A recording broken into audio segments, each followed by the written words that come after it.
Celestia Award. We're going to do a very different kind of thing. All right, I have 20 minutes or 17 minutes, so are you ready for a white-knuckle ride through color and symbols and shortcuts? We're going to talk about, now I have to limit the scope, because really there's everything. There's no comics in this, there's no AI art. I could have done a whole thing on that, but let's start at the beginning with the 1974 publication of Charles Berlitz's The Bermuda Triangle, which you already know about. If you'll notice, the waters kind of look calm, and the design of these books is very powder blue. And there was lots of powder blue going on in the 1970s. I mean, my mother-in-law has a whole kitchen of this. Do you remember people saying that it was a calming color? It had a pleasant effect on your mood. Pop psychology and color was getting pretty big back then. And what is old is always getting new again here. We have The Color Be Beautiful. That book came out in 1980. It had a pretty big role in this. And I mentioned it as a tangent because it's coming back around, and I love that quote. It's almost like finding out your zodiac sign for the first time and being like, oh my God, that makes so much sense. And to find this out, people will charge you buckets of money. So why are we here? We should be giving people color analysis. Anyway, back to the actual art of the Bermuda Triangle. I showed you Berlitz's book. This one is later. This is from 2014. We have the Solving Mysteries with Science series for children and young adults. First, I noticed that the font is reminiscent of Survivor, which was pretty big back then. It's still pretty big right now. And we have this dark, sucking vortex of water. It's scary, but we don't have to be scared because they solved the mystery, right? So did Charles Berlitz, did his publishers learn anything from this book? Yes. Oh. They learned that sucking vortexes of dark water look really cool on the cover of a book. This is the 2022 edition. And water vortexes are super popular for the Bermuda Triangle books, whether it's for kids or adults. They are one of many elements that I was able to find going through literally hundreds of these Super crazy books and movie posters. Yeah. And yeah, basically you can separate them into two buckets, mundane and supernatural. Lightning can be in either category, depending on how much we're talking about. 1 bolt, mundane, 20,000 bolts, supernatural. These elements are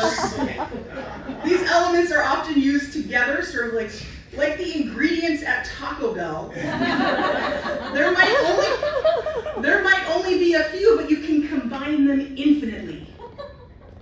And if the publisher wanted to look academic, they would stick to the map and the triangle imagery usually. So you could still get some compelling images. The viewers do all the work though, in terms of imagining the mysterious. And you gotta love the 70s fonts and the 80s fonts. It's always gold on a dark background. But how many of you remember books with these exact fonts? Yeah. Okay. So Berlitz's book turned into a documentary pretty quickly.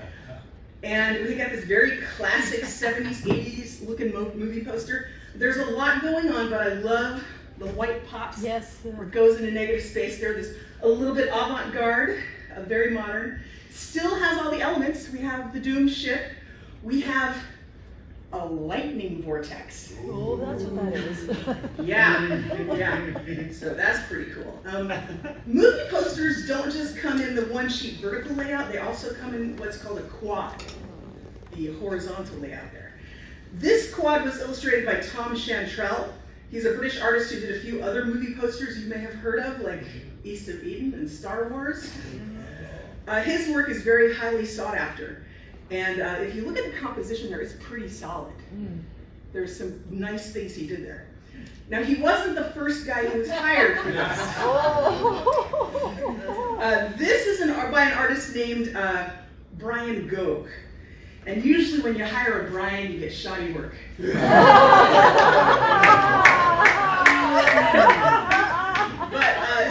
you see the elements there, and Chantrell clearly used these images as a springboard. He really one thing, the shining thing is you see that radar operator there, which wasn't really on my list of elements because that was something that was a good idea to bring a human face. You see the reaction of the person, always a good idea as an artist. But he really improved on the face and the visibility of the radar operator, and he moved her to the left so she was looking at the title. Good choice. Not at the radar. Not at the Where's your problem? We also by that time the general public knew that the Bermuda Triangle fucked up the radar, so you didn't have to really explain it graphically. Anyway, now many of the Rotten Tomatoes the people on Rotten Tomatoes when they reviewed this movie, they complained about this documentary having a cannibal doll. Oh. And I said, why would there be a cannibal doll in the documentary by Charles Berlitz? No, they were confusing it with this movie, which came out a year earlier, in 1978. It starred John Huston and a bunch of other people. Here we have on the poster what looks like an inverted water vortex and light. Oddly enough, I didn't find that many alien ships on the early stuff, but they always have hints to something that could be an alien ship, or it could be angels or whatnot. So, and I don't know if anybody remembers the Poseidon Adventure, but this poster came out a few years after the Poseidon Adventure. I have a feeling the art director purposely was like, yeah, put an upside down boat in there. So, anyway, I mentioned there was a cursed doll. We had to show her. Some ship hand fetched that out of the ocean and decided to give it to the little girl on board, who was promptly possessed.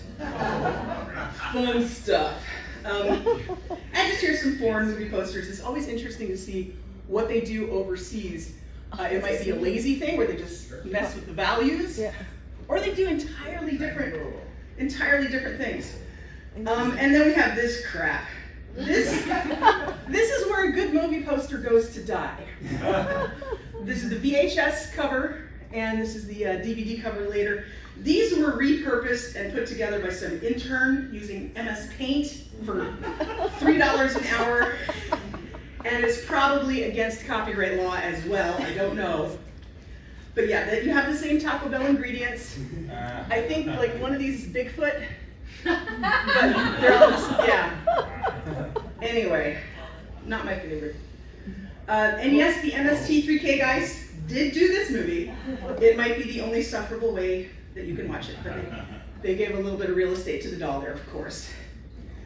Moving on to the movies of the 90s and early 2000s. The first one here, Secrets of the Bermuda Triangle. That's obviously a foreign version of it. There really aren't any movie poster-like images I could find of a lot of the TV movies, but they get put together retroactively. And if that looks like Family Ties or Dawson's Creek, there's a reason for that. This show apparently was like a comedy drama family show, just it was set in the 27th dimension after a sailboat sailed in the Bermuda Triangle. So that's the origin story of that. Then we have Lost in the Bermuda Triangle. Does that remind anybody of another poster? Ghost. Oh. Ghost had come out just a few, like 9 years earlier, Ghost came out. This is the same plot. This guy finds his dead wife in the Bermuda Triangle. Yes, and then the one on the right is not a gay love story. That's not Brokeback Bermuda. But it's like a kind of a bro drama. One of them is a successful businessman who gives everything up because he's obsessed with the Bermuda Triangle, and Luke Perry has brooding thoughts about it. So that's what those are. These are interesting because they're kind of bookends. This is like the evolution of the Sci-Fi Channel. Here we have 2005. Sci-Fi Channel still spelled their name correctly. And Stargate was pretty big, one of my favorite shows. And here, the Bermuda Triangle is actually a wormhole! So if this poster looks like the Temu version of Stargate, that's because it's probably exactly what they wanted. Bermuda tentacles? It's the other one. The Bermuda Tentacles was right after Sci-Fi decided to spell their name SYFY. And this is what happened. And Linda Hamilton was actually in there. And this was the year after Sharknado. And the year after Sharknado, a lot of copycats came out. And this one is classified as a horror comedy. It has some underwater tentacled creatures, aliens, that kidnap the president. And oh, why can't that happen now? Then we have just some straight horror, but from different genres here. 1975, again, this was, yeah, Bermuda Triangle, Devil's Triangle. If you want your horror movie to be scarier, take away Bermuda, put the word Satan or devil in there. And that poor Kim Novak, her face, again, this was the original thing that appeared in TV Guide. This was retroactively created, and you can find a dozen images for this movie that were never created. They were not created in 1975. They were created after the fact. Again, you have the elements. Poor Kim Novak has been turned into fog. There's lightning, a doomed ship, etc., etc. That's vaguely reminiscent of The Shining, and then we got Atlantis shooting a jetliner. That's all I really have to say about the horror films. Now we're to the gay porn.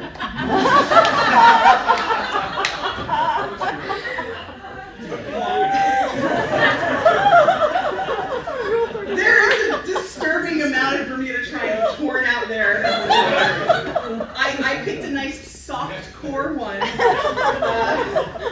Apparently from the review, again, the composition is fairly straightforward. Like, it shows you, this is what you will see in this movie.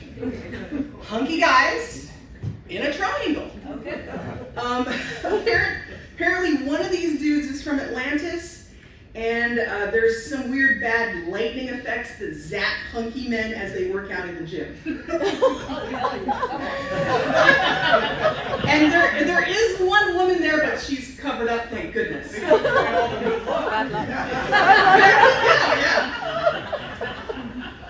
So we're to Scooby-Doo here. Scooby-Doo has had at least 3 instances on the animated series where Scooby-Doo and the gang end up in the Bermuda Triangle. This is the 1978 episode, A Creepy Tangle in the Bermuda Triangle.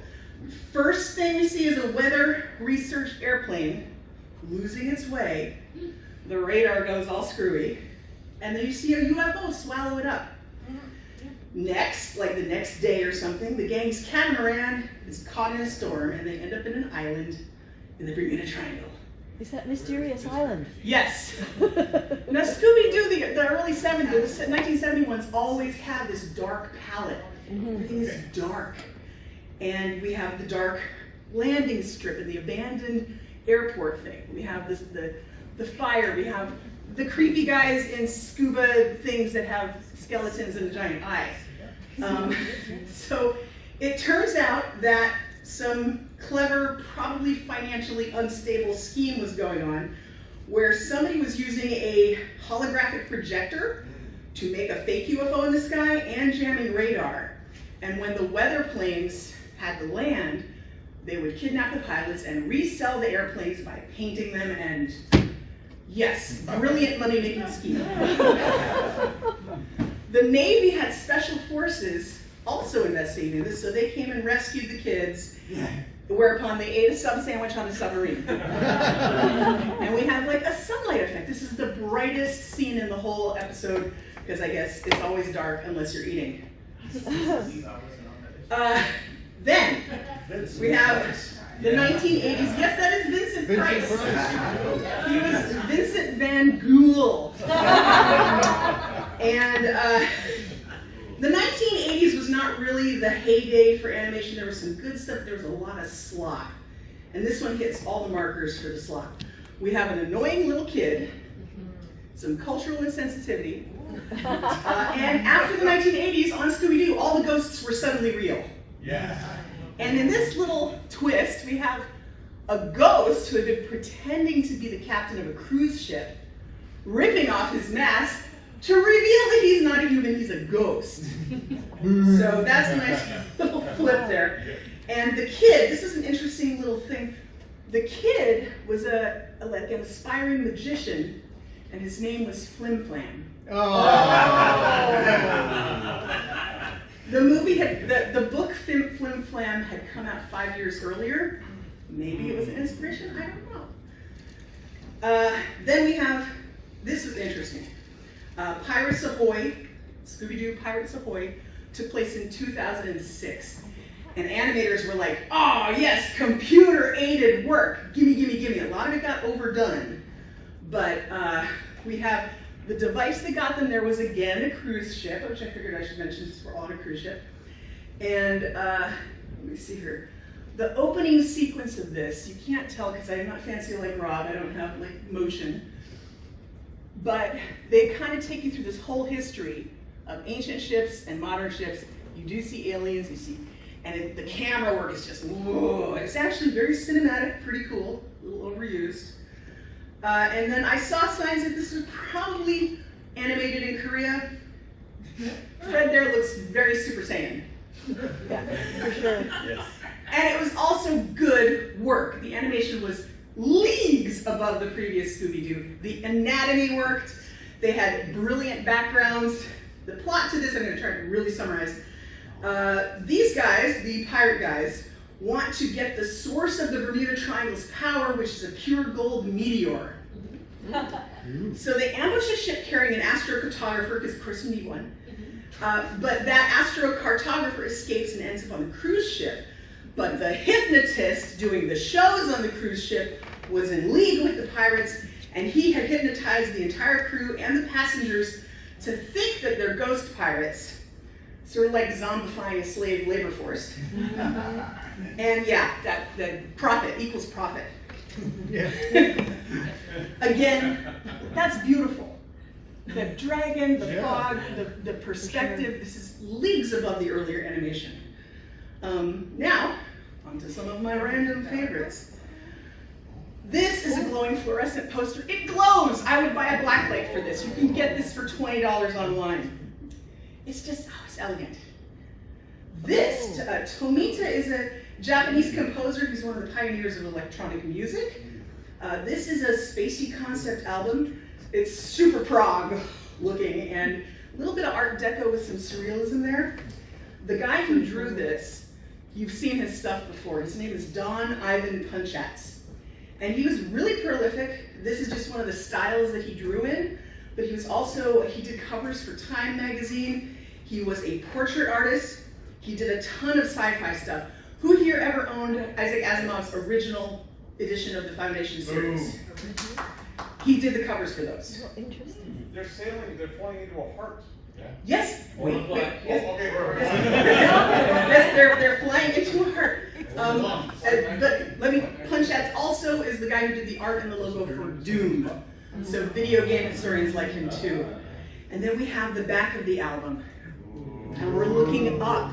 We're looking up and seeing the triangle with the planes going over. And we have a love story with a mermaid and a lost pilot and these little bat freaky guys that look like they're from that moon hoax from the 1800s.